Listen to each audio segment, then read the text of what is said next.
Hello everyone. In last video I discussed regarding demography. Today I will discuss about demographic indicator. So first we will start with parts of demographic indicator.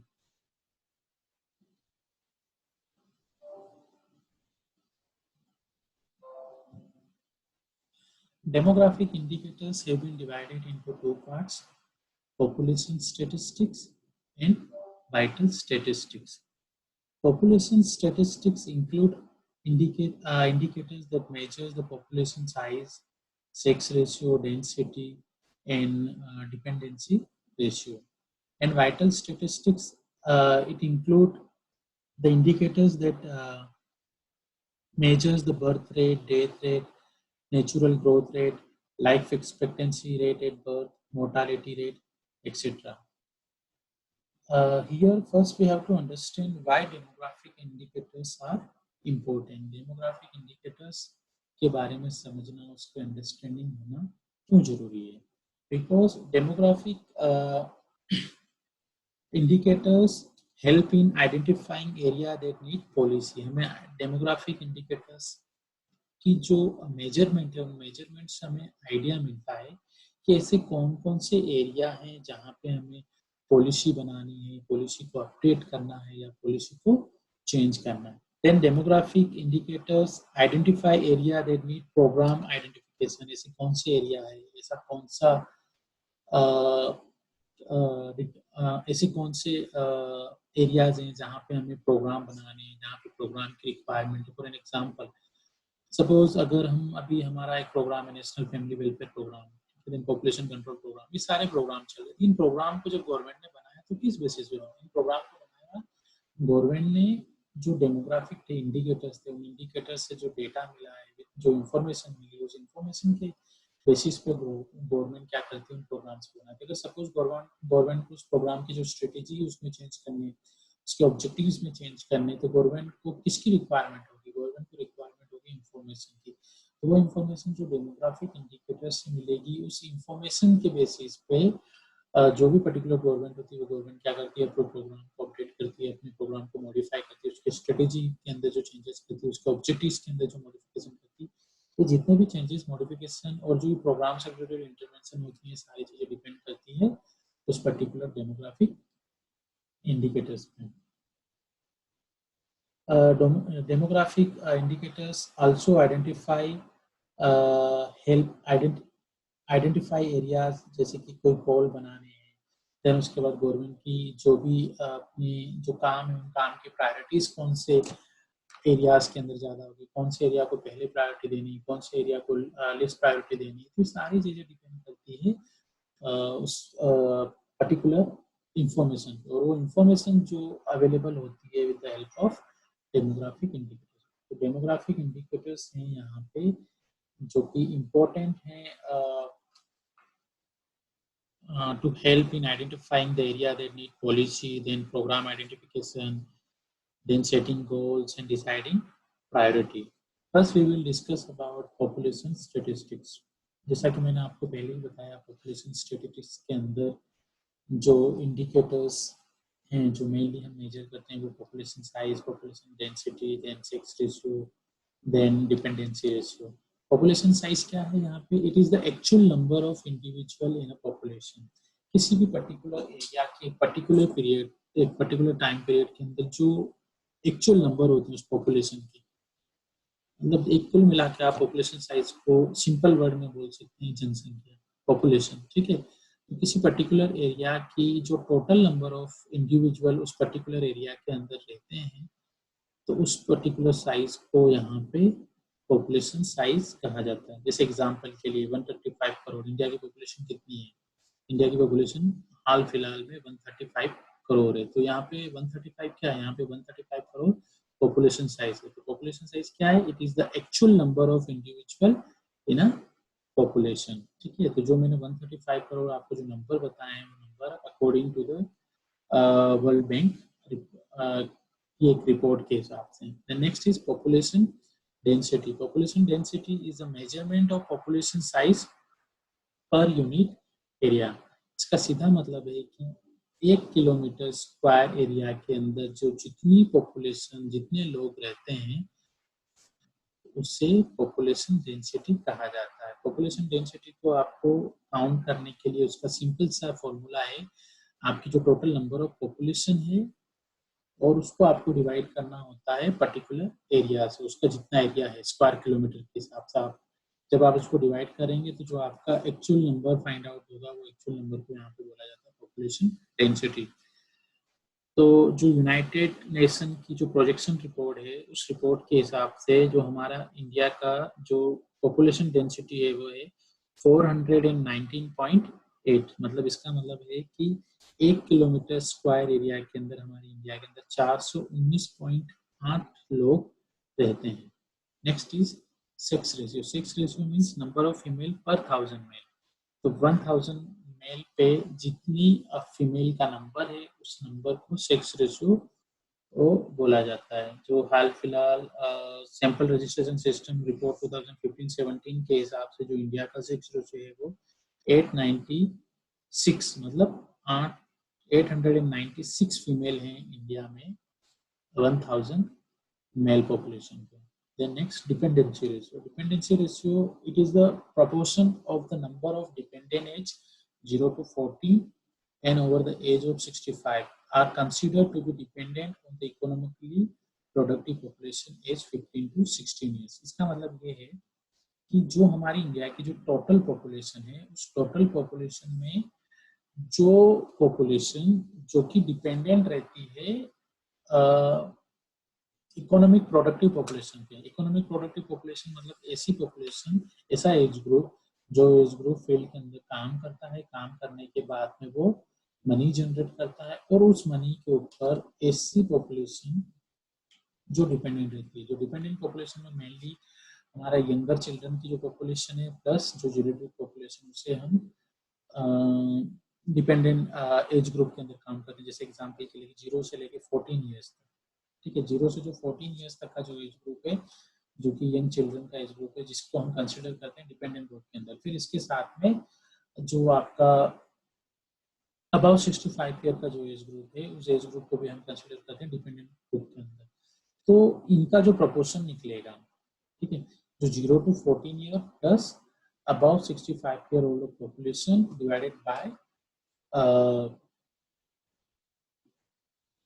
Divided by economic productive population, जो कि आपका 15 से लेके 64 years तक की as तक है। तो इसे टोटल पॉपुलेशन डिपेंडेंसी रेशियो को काउंट करने के लिए एक फॉर्मूला है, children 0 to 14 year age plus population more than 65 year of age divided by population of 15 to 64 year.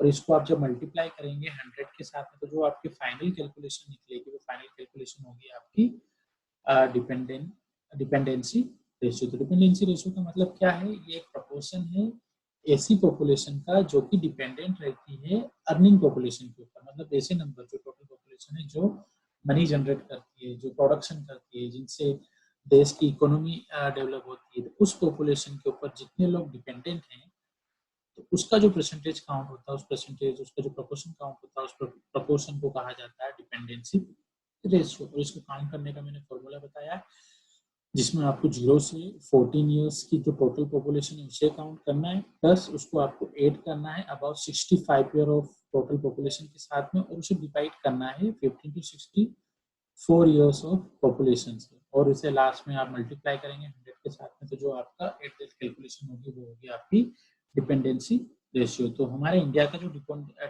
As per the World bank जो हमारे इंडिया का डिपेंडेंसी रेशियो है वो है 49.78%। 49.78% मीन्स हमारी इंडिया की जो टोटल पॉपुलेशन का 49.78% जो पॉपुलेशन है वो डिपेंड करती है डिपेंड करती है 15 to 64 ईयर्स ऑफ एज की पॉपुलेशन के ऊपर। Okay, so it was all about the population statistics, जिसके अंदर आता है population size, population density, then sex ratio, then dependency ratio. Next we will discuss about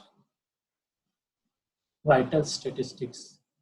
तो वाइटल स्टैटिस्टिक्स में जो आपका मेनली आता है crude birth rate, then general fertility rate, good death rate, infant mortality rate, life expectancy rate, total fertility rate, gross reproduction rate, net reproduction rate. First, we will start with birth rate. The birth rate means number of live births per thousand estimated median population in a given year. मतलब 1000 की population पे कितने बच्चों का जन्म होता है उसे बर्थ रेट कहा जाता है. इसको निकालने के लिए जो फॉर्मूला वो है number of live birth during the year divided bye estimated median population multiply by 1000. Examples आप इसको समझ सकते हैं. Suppose if the population of any area is 50,000. ठीक है, हम एक मान लेते हैं कि जो मीड ईयर, जैसा कि हमने कहा कि एस्टिमेटेड मीडियन पॉपुलेशन है वो क्या है 50,000 and number of children born are 700. मतलब उस पर्टिकुलर ईयर के अंदर जो बच्चों का बर्थ हुआ है वो है 700. तो जब आप इस 700 को आप डिवाइड करोगे मिड ईयर पॉपुलेशन 50,000 से और उसको मल्टीप्लाई करेंगे 1000, तो जो आपकी फाइनल कैलकुलेशन होगी वो होगी टोटल बर्थ रेट. इसका मतलब क्या होता है, it shows that the CBR पर 1000 पॉपुलेशन इज 14. जिसका मतलब है कि 1000 पॉपुलेशन पे हर साल 14 जो बच्चे होते हैं जिनका बर्थ होता है. Next is general fertility rate. General fertility rate means number of live birth पर 1000 women in the reproductive age group 15 to 14 or 49 year in a given year. इसको निकालने के लिए फॉर्मूला है number of live birth in area during that particular year divided by mid year female population age 15 to 14 year or 49 in same area same population और इसको finally multiply करते हैं 1000 से. अब जो हमने क्रूड बर्थ रेट निकाला था जिस CBR जब हम काउंट किया था तो उसमें हम क्या करते हैं total population mid estimated population को काउंट करते हैं.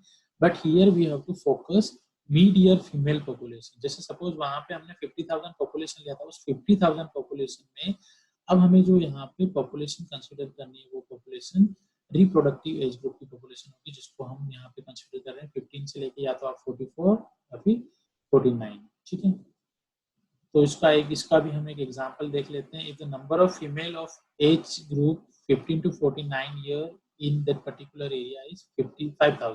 ठीक है, अब हमने टोटल पॉपुलेशन के अंदर उस पर्टिकुलर एरिया के अंदर हमने जो रिप्रोडक्टिव एज ग्रुप की फीमेल है 15 to 49 ईयर जिनकी पॉपुलेशन है 5,000. ठीक है, and the total live birth is 200 और उस पर्टिकुलर एरिया के अंदर उस पर्टिकुलर ईयर में वहां पे 200 लाइव बर्थ हुए हैं, तो आपका number of children born during a year आ जाएगा 200 and the number of female of age group 15 to 49 year आ जाएगा 5,000. इसको जब 1000 के साथ में हम मल्टीप्लाई करेंगे तो फाइनल आपकी जो कैलकुलेशन होगी वो होगी 40. तो इसका मतलब क्या है, it indicate that there are 40 birth per 1000 women in the child bearing age group. Okay, अब वहां पे CBR के अंदर हम क्या CBR क्या इंडिकेट करता है, CBR इंडिकेट करता है बर्थ पर 1000 पॉपुलेशन. ठीक है, और जो जनरल फर्टिलिटी रेट होती है वो इंडिकेट करती है कि बर्थ पर 1000 women in the child bearing age group. मतलब जो 15 से लेके जो वुमेन है जिनका रिप्रोडक्टिव एज ग्रुप की वुमेन है उनकी 1000 की पॉपुलेशन की कितने बच्चे ऐसे हैं जिनका बर्थ होता है. Okay, so it was all about the general fertility rate. Next we will discuss about total fertility rate. Total fertility rate, it represents the average number of children a woman would have if she were to pass through her reproductive year, bearing children at the same rate as the women now in each age group. और total fertility rate को count करने के लिए formula है 5 को multiply करते हैं हम summation age specific fertility rate divided by 100. अब यहाँ पे आपको समझना होगा कि जो आपको क्या करना है, एज स्पेसिफिक जो फर्टिलिटी रेट है इस एज स्पेसिफिक फर्टिलिटी को आप क्या करते हैं इस पर्टिकुलर एज ग्रुप में डिवाइड करते हैं. जैसे कि एग्जांपल के लिए हमने यहाँ पे जो फर्टिलिटी एज ग्रुप है वो होता है 15 से लेके 49 ईयर्स तक. अब हमने 15 से लेके 49 को अलग अलग एज स्पेसिफिक ग्रुप में डिवाइड किया है. तो यहाँ पे हमारा जो फर्स्ट ग्रुप है 15 से लेके 19 ईयर्स तक के रेंज जो एंड होता है 14 से लेके 55 से लेके 49 तक। अब जो 15 से 19 जो हमने एज ग्रुप डिवाइड किए हैं, उन एज ग्रुप का जो क्लास इंटरवल है वो क्या है 5, इसलिए हम यहाँ पे 5 से मल्टीप्लाई करते हैं। और अब इन सारे सभी जो 15 से लेके 19 देन आपका 20 से लेके 24 देन 25 29 इस तरीके से आप जो टोटल ग्रुप बनाएंगे सभी ग्रुप का एज स्पेसिफिक ग्रुप का हमें क्या निकालना होता है, age specific fertility rate count करना होता है। जब उनका समेशन निकालते हैं उस समेशन को हम 5 से मल्टीप्लाई करते हैं, 5 से मल्टीप्लाई करने के बाद में इसे हम 1000 से डिवाइड करते हैं, तो जो फाइनल कैलकुलेशन होती है वो होती है टोटल फर्टिलिटी रेट। अब इसको हम एक कैलकुलेशन से देख लेते हैं। जैसे कि मैंने आपको बताया था कि जो टोटल ग्रुप जो एज ग्रुप हैं जिनको हमने अलग अलग ग्रुप में डिवाइड किया हुआ है 5 के इंटरवल में 15 to 19, देन 20 से 24, 25 से 29, 30 से 34, 35 से 39, देन 40 से 44 एंड 45 से 49। 49 के बाद या 45 के बाद जो मेनोपॉज एज स्टार्ट हो जाती है उसके बाद जो फीमेल के अंदर रिप्रोडक्टिव एज को हम उसमें एज को कंसिडर नहीं करते, इसलिए हमने यहाँ पे जो ग्रुप कंसिडर किया वो 15 से लेके 49 तक कंसिडर किया। अब सपोज इन सभी ग्रुप के अंदर जो टोटल नंबर ऑफ बर्थ हैं, सपोज जैसे 15 से लेकर 19 तक 20 है, 20 से लेकर 24 तक 80 है, और इस ग्रुप के हमें क्या काउंट करती है women, total number of women count करनी है जो कि 100 है। ओके, अब हमें क्या करना है, इन जितने भी ग्रुप्स हमने लिए हैं 15 से लेकर 49 तक इन सभी ग्रुप का हमें age specific fertility rate count करना है। ओके, अब एज स्पेसिफिक फर्टिलिटी रेट को काउंट करने के लिए उसका जो फॉर्मूला वो है total number of birth divided by उस पर्टिकुलर एज ग्रुप की जो वुमेन है उनकी पॉपुलेशन, और उसको जब आप 1000 से मल्टीप्लाई करते हैं तो आपका age specific fertility rate count होता है। ओके, जैसा कि मैंने आपको बताया फॉर्मूला क्या है, number of live birth in a particular age group. ठीक है, अब नंबर ऑफ लाइव बर्थ जो पर्टिकुलर एज ग्रुप 15 से लेकर 19 उसका नंबर ऑफ लाइव बर्थ कितना है 20 divided by mid year female population of the same age group. अब उसी एज ग्रुप की पॉपुलेशन कितना है 100, तो 20 डिवाइडेड बाय 100 और इसको जब आप 1000 से मल्टीप्लाई करते हैं तो आपका जो 20.0 है वो क्या है, age specific fertility rate between of 15 to 90 years of age group। Okay, इस तरीके से आपको जितने भी ग्रुप हैं एज ग्रुप हैं उन सभी एज ग्रुप का क्या निकालना है, हमें एज स्पेसिफिक फर्टिलिटी रेट निकालना है।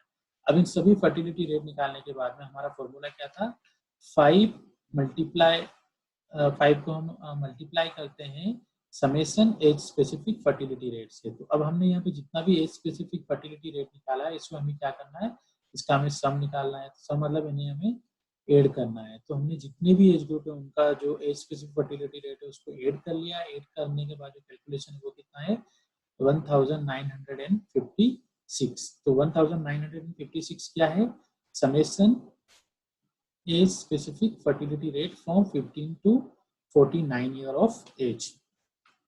ओके, अब इस कैलकुलेशन को हम मल्टीप्लाई करते हैं 5 से। अब यहाँ पे 5 क्या है, यहाँ पे 5 क्लास इंटरवल है जो कि हमने एज ग्रुप की, जैसे 15 से 19 के बीच में जो क्लास इंटरवल 5 का है, 20 से 24 का 5 इंटरवल है।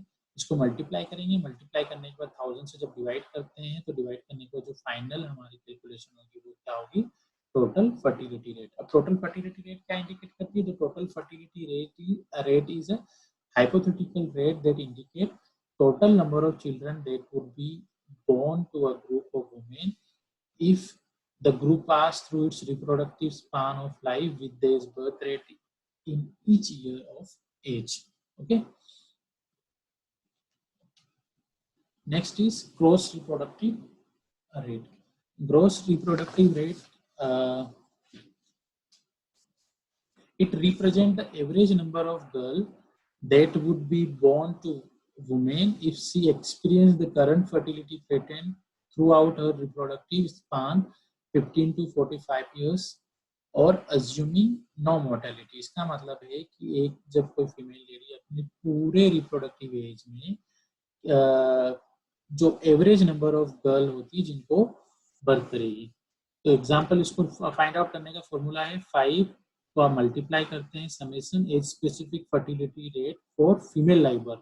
अब total fertility rate plus gross reproductive rate में डिफरेंट इतना है कि यहाँ पे हम जो कंसिडर कर रहे हैं वो ओनली फीमेल लाइव बर्थ को हम कंसिडर कर रहे हैं, ठीक है। यहाँ पे हमारा क्या है, एवरेज नंबर ऑफ गर्ल, ठीक है, जो बॉर्न होगी एक पर्टिकुलर वुमेन से अपने पूरे रिप्रोडक्टिव एज में। तो इसको काउंट करने का फॉर्मूला ये है। अब यहाँ पे हम क्या करते हैं, जैसे कि इस फॉर्मूला हमने यहाँ पे क्या total number of birth consider किए थे, बट हमें एक ग्रोस रिप्रोडक्टिव रेट के अंदर यहाँ पे हमें कंसिडर करना है only total number of girl birth, ठीक है। यहाँ पे टोटल नंबर बर्थ है, सपोज यहाँ पे 15 से लेकर 19 तक 20 बर्थ हुआ है, और 20 में जो फीमेल का बर्थ कितना वो हमें फाइंड आउट करना और वो हमें निकालना, और वो निकालने के बाद में हमें एक स्पेसिफिक फर्टिलिटी रेट निकालना है, और उसका समेशन लेके हम जब उसको 5 से मल्टीप्लाई करते हैं, 5 से मल्टीप्लाई करने के बाद 1000 से डिवाइड करेंगे, तो जो हमारी कैलकुलेशन होगी वो क्या होगी, gross reproductive rate. The next is net reproductive rate. Net reproductive rate is the number of daughter a newborn girl will bear during her lifetime, assuming fixed age, specific fertility and mortality rate. तो यहाँ पे जो इसका formula है, number of female expected to be born to 1000 newly born girls divided by 1000। जैसे example के लिए, if 1000 female give birth to one girl each and 1000 girl are born, if these girl live till fertility, then the net reproductive rate become 1000 divided by 1000, क्योंकि 1000 से जो one birth है वो कितना है, वन गर्ल एज, ओके। तो यहाँ पे कैलकुलेशन होगी 1000 डिवाइडेड बाय 1000, तो लास्ट में जो हमारी NRR होगा, net reproductive rate, it will be a 1, okay. If the number of girl comes to 1200, okay, then this rate will be 1200 divided by 1000, then it will be a 1.2। तो यहाँ पे net reproductive rate कितना होगा, 1.2। Then at the end, crude death rate is a number of death occurring among the population of given geographical area during a given year per 1000 media total population of the given geographical area during the same year। तो यहाँ पे formula है number of death during the year divided by estimated media population into 1000। तो suppose example के लिए जो total population है, median population किसी भी पर्टिकुलर एरिया की उस पर्टिकुलर ईयर में वो है 5000, और वहाँ पे जो टोटल नंबर ऑफ डेथ है वो कितना है 50। तो 50 डिवाइडेड बाय 5000, तो जब आप इसको कैलकुलेट करोगे तो आपका आएगा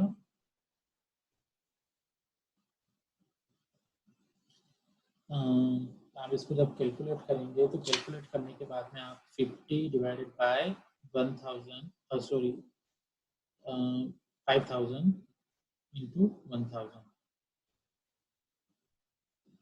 तो आपकी जो क्रूड डेथ रेट होगी वो होगी 10। इसका मतलब है कि 1000 की पॉपुलेशन पे जो डेथ रेट है वो कितना है, 5। The next is life expectancy rate.